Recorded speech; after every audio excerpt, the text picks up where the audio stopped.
I'm making the point that Gavin Newsom is losing this argument. How would I say that? Why would I deduce that? How would I come up with such a thing? Well, listen to the folks on CNN and what they highlighted with this chart. Check this out, ladies and gentlemen. You know, if we just take a look at the baseline numbers here, this is Trump's net approval rating on immigration. It's gone up like a rocket. Did you hear that, Governor Newsom? Did you hear that? I know you're about to leave office soon. I get that. But did you just hear that? America is with Donald Trump. America is with the GOP on this. The mainstream media keeps missing a critical part of the Gavin Newsom story, and it's not subtle anymore. He's slipping. This isn't about a few side conversations or online chatter. It's about a much bigger question. What kind of leadership does America actually want right now? What makes this situation even stranger is that Republicans aren't the ones leading the charge. Instead, the criticism is coming from inside the building. CNN, Stephen A. Smith, Bill Maher. These aren't outsiders throwing guesses around. They're voices from the same political space, and they're backing up their arguments with numbers, charts, and receipts. When people on your own side start calling you out on live television, that's not noise. That's a warning. Gavin Newsom's talking about potentially running for the president. Actually, he's not talking about it. He's trying to avoid talking about it, but we all know what he's doing because he has to leave the gubernatorial seat in 2026. The governor's seat in 2026. We know what he wants. You gonna pull it off with the record that took place in California all of these years under your stewardship? It's nice to see him sticking his chest out and going off. You think they don't have clips of how you embraced extreme leftist policies during the whole woke movement and cancel culture and everything else? You think they don't have those clips? You think they didn't see people getting arrested and let out of jail the same day? Today, we're looking at why California's once celebrated governor is watching his political future weaken in real time. Stick around because this story is unfolding fast. And if honest political talk like this feels refreshing, don't forget to hit like and subscribe. We're only warming up. Now, let's set the stage. Gavin Newsom is trying hard to act like he isn't aiming for the White House. Everyone sees through it. He knows it. Even his barber probably knows it.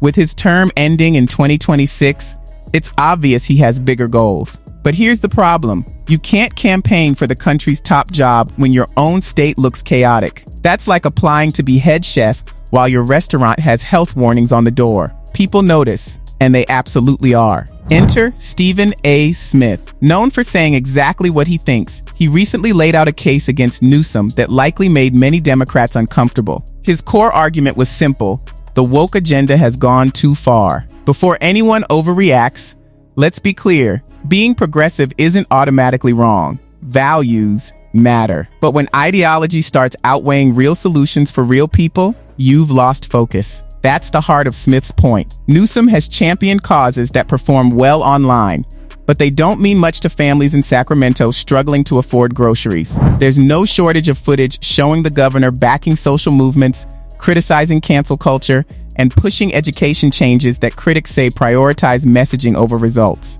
And here's the thing about clips: they don't disappear. Once you're viewed as a presidential contender, everything you've said gets replayed, analyzed, and saved. Do you honestly think the opposition isn't holding on to every second of it, waiting for the perfect moment? You think they don't have footage of crime ravaging the streets of Los Angeles or homelessness?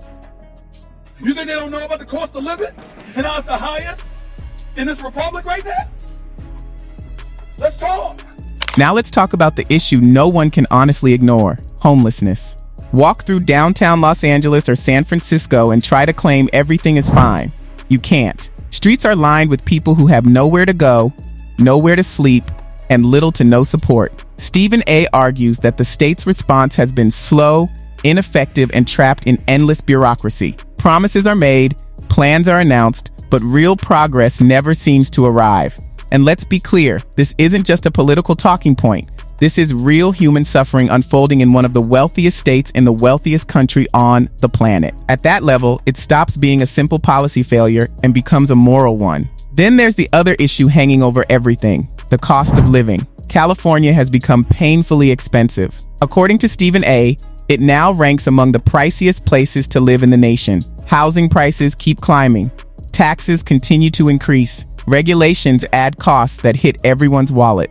As a result, middle-class families who've called California home for generations are being pushed out. They're not leaving because they want to, they're leaving because they can't afford to stay. Businesses are making the same calculation. It's no coincidence that companies are relocating their headquarters to states like Texas and Florida. That's not random. That's a verdict on leadership. Don't pretend to know. I'm just an American citizen and a conscientious observer that's able to read and deduce what the hell is happening to some degree. I don't have all the answers, but damn it, the people who do, what good are you if all you're gonna do is spew vitriol and alienate one side with 77 million voters that are gonna look at him and embrace the victim or the victimhood that he's embracing? How do you serve to convince them to swing your way? Because somebody needs to. How are you gonna convince people to go to the polls? This is where things start getting especially interesting. Stephen A. Smith doesn't just blame bad policies. He points to a deeper problem eating away at California, the refusal to engage with people who think differently. Yes, California is a solidly blue state. Everyone knows that. But holding the majority doesn't give anyone a free pass to ignore opposing voices. Millions of Republicans and independents live in California, and when their concerns are dismissed, or worse, treated as morally wrong, frustration builds fast. On this particular issue, as it involves migrants, immigrants, those who are undocumented, dare we say illegal, in the United States of America, he's winning on this issue. There's a reason he won a popular vote. There's a reason he won an electoral college vote. There's a reason he won every swing state. There are people within the United States of America that want our immigration crisis addressed and want the situation resolved somehow, some way. And the person that seems eager to bring a resolution to the table is President Donald Trump. That breakdown isn't just bad politics, it's bad leadership. When leaders only listen to those who already agree with them, their policies grow narrow. Clear problems get missed. Practical solutions are brushed aside. An echo chamber forms, where applause replaces honest feedback, even if the state is heading straight for trouble. Stephen A. warns that if Democrats refuse to engage across political lines, California and the party itself will face long-term instability. And that warning leads directly to another issue that may be Gavin Newsom's biggest vulnerability yet: immigration. And the numbers tied to it are enough to make any Democratic strategist very nervous. Because based off of what Donald Trump said, I'm making the point that Gavin Newsom is losing this argument. How would I say that? Why would I deduce that? How would I come up with such a thing? Well, listen to the folks on CNN and what they highlighted with this chart. Check this out, ladies and gentlemen. You know, if we just take a look at the baseline numbers here, this is Trump's net approval rating on immigration. It's gone up like a rocket. Compare now versus 8 years ago during Trump's first term. Look at this. In his first term, Trump was way underwater at minus 21 points. But look at this. He's up over 20 points. Now, in the aggregate, he is in positive territory at plus 1 point on his net approval rating. Some other polls even have it a little bit higher than that. There is no issue on which Trump is doing so much better than he was in his first term, more than the issue. CNN recently released a graph tracking Donald Trump's net approval on immigration. And remember, CNN is no conservative outlet. During his first term, Trump was underwater on this issue by 21 points. Many voters doubted his ability to manage it. Fast forward to now, and the picture has flipped dramatically. That's a shift of more than 20 points, making immigration the area where Trump has gained the most ground politically. So what does that mean for Gavin Newsom? It means he's standing on the wrong side of an issue Americans are increasingly taking seriously. While millions have responded positively to Trump's firm border stance, Newsom has gone in the opposite direction. He's challenged federal immigration policies, supported sanctuary laws that critics argue encourage illegal crossings, and turned California into a central battleground in the immigration fight. Public opinion isn't moving in his favor. Stephen A. Smith is blunt about it. Many voters don't see Newsom's actions as leadership. They see them as roadblocks that stretch resources thin and invite chaos. Schools are overcrowded. Social services are overwhelmed. Housing pressures keep growing. And instead of clear solutions, the state's response has been more political theater, more resistance, and more clashes with Washington. They may say we had a bipartisan agreement when Joe Biden was in office that Donald Trump convinced the GOP to nix because he wanted to use it as an issue to favor him during the election. Well, damn it, it worked. It worked. And I got news for you, Governor Newsom. It's working now. But before I go any further to elaborate on this issue, let's hear from Donald Trump himself. Let's see how he feels about the state of California and what's been going on under Governor Newsom's regime. Check out the president. Then there's the project that was supposed to showcase California's innovation and forward-thinking vision. Instead, it's become a cautionary tale. He has mocked it, pointing out the massive delays and ballooning costs. And frankly, he's not wrong. What was pitched as a 10-year effort has dragged on endlessly, costing far more than anyone expected. Newsom never meant for the high-speed rail project to become a symbol, but it did. A symbol of careless spending, weak oversight, and a disconnect from financial reality. There is a deep state, which is the bureaucratic class that justifies its existence by making up new rules, and that's my job.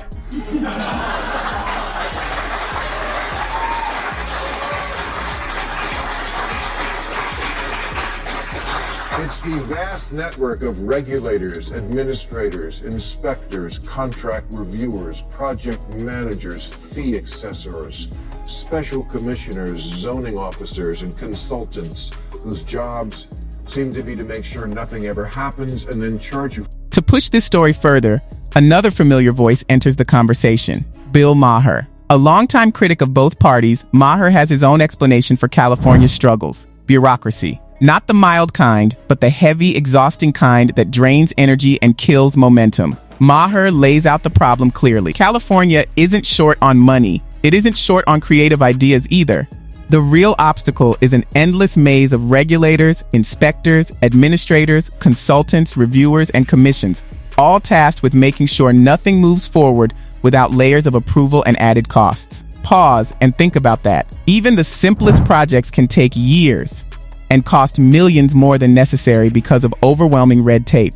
Permits bounce between agencies. Reviews pile up. By the time anything gets finished, if it ever does, taxpayer money has already been burned on paperwork. Maher isn't calling for zero rules.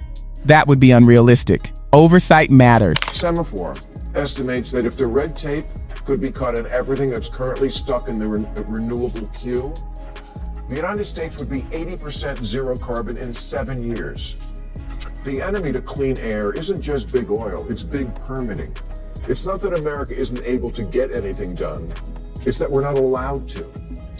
Of course, there should be consideration of the environment on everything we build, but as so often happens on the left, they seem to have no ability to recognize when they've taken a concept way too far and are in fact hurting their own cause. But when regulation reaches the point where it blocks progress instead of guiding it, you've built a system that punishes efficiency and discourages ambition. One statistic makes the point crystal clear.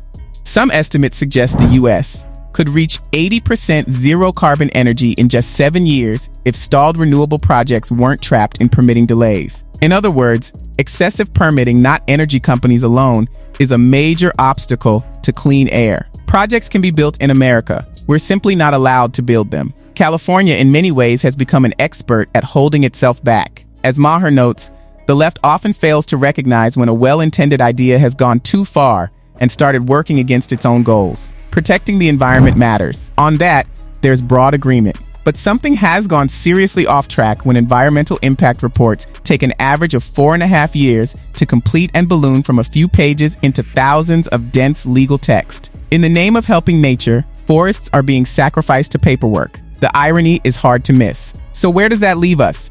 Two voices from very different corners of the media, Bill Maher and Stephen A. Smith, are arriving at the same uncomfortable conclusion. California's struggles are no longer isolated problems. They point to deeper failures in structure and leadership. In today's brand of woke politics, symbolism often outweighs substance. Sky-high living costs are pushing families and businesses out. Barack Obama once said one of the biggest lessons he learned as president was there is no such thing as shovel-ready projects. Environmental impact statements used to be a few pages long. Now they're thousands of pages of legalistic nonsense and take an average of 4.5 years to complete, with thousands of bureaucrats filling out millions of paper forms that kill hundreds of forests to answer the question, is this good for the environment? A homelessness crisis is playing out in plain sight. embarrassing one of the world's largest economies. Immigration battles are fueled more by political messaging than practical solutions. And towering over all of it is a bureaucratic system so swollen and self-perpetuating that meaningful progress has nearly stalled. As California struggles, sometimes quite literally going up in flames, Gavin Newsom continues to picture himself as a future president. But his resistance to compromise, his failure or refusal to cut through bureaucracy, and his lack of cooperation across party lines have pushed public frustration to the edge. Projects stall, taxes keep climbing, companies relocate to friendlier states, and everyday Californians are left dealing with the fallout of leadership that often seems more focused on national attention than local solutions. That reality is especially damaging to Newsom's ambitions, because California is now under a national microscope. Critics highlight every setback: homeless encampments, stalled projects, even moving trucks heading out of state, as evidence that progressive leadership doesn't work. Fair or not, perception matters in politics. And right now, that perception is unforgiving. As both Bill Maher and Stephen A. Smith emphasize, voters are growing weary of ideology that favors image over results. They want outcomes, not speeches. Solutions, not slogans. If California doesn't make a serious shift toward accountability, practicality, and basic common sense, it risks becoming a warning story instead of the model of progress it once claimed to be. So what do you think? Can Gavin Newsom still turn things around? Or has California already written the final chapter of his political future? Share your thoughts in the comments. I genuinely like to hear them. And if this video gave you a new perspective, make sure to subscribe and turn on notifications so you don't miss what's next. We'll keep breaking down the fast-changing political landscape right here. Thanks for watching, and I'll see you in the next one.